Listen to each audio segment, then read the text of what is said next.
Hi everyone, my name is Paul Middleton and I'm excited to share today's devotional with you. So let's think about a grocery store. And when you step up to the checkout line, on one side you have all these health magazines with beautiful people on them in swimming suits and all these health magazines. And on the other side you have food magazines and smoking barbecue and candy bars and all sorts of candy. And you're caught in this tug-of-war of desires. Neither may be inherently bad, trying to be healthy or enjoying good food, but definitely leads your life in different directions.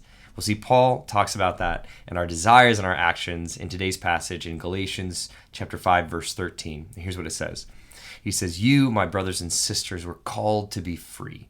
But do not use your freedom to indulge in the flesh. Rather, serve one another humbly in love."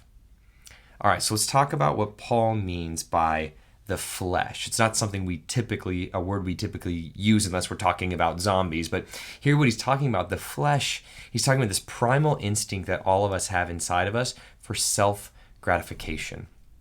You see that the flesh this is actually anti-love. It's all about the self. But you see, you and I, we are image bearers created in love to love others. So why is Paul talking about the flesh and freedom and love? Well, he knew that we would have this inner tug of war with our own desires.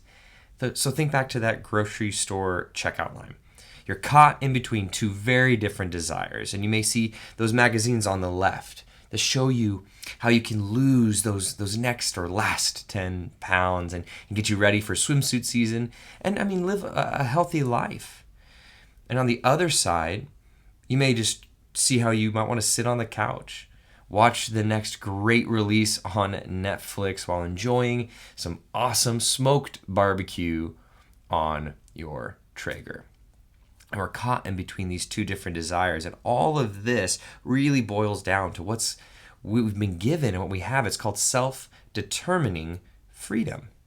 We actually have the freedom to choose a desire and also to choose against our desires. And hey, key in on this. I've heard it once say that our strongest desires are not necessarily our deepest desires. So what should our deepest desire be? Well, it should be, and hopefully I really truly believe when I'm at my best, it's to honor God with my mind and honor God with my body. So what he's saying here is don't use your freedom in Christ that you've been given to feed your flesh, to feed your self-gratification, your desires that only help you, but they should be helping others. See, loving your neighbor is not actually a feeling or a desire. That's why it can actually be commanded throughout the New Testament. We can't be commanded to love, but what we actually can be is we can use influence on our feelings and desires, but I can't command them. I don't have control over them because love actually is first and foremost an action. It's an act of our will. It is something that we choose to do. I can't be forced or commanded to feel a love, but I can actually act. It's an act of the will to put a person's good, their needs, ahead of our own, even if it comes at maybe our own great cost or sacrifice. And this all boils down, and it's beautiful because this is how we actually show someone that they matter. So today, here's my challenge. Choose to serve one another humbly in love and help show other images of God who their Creator is and how much they matter to Him.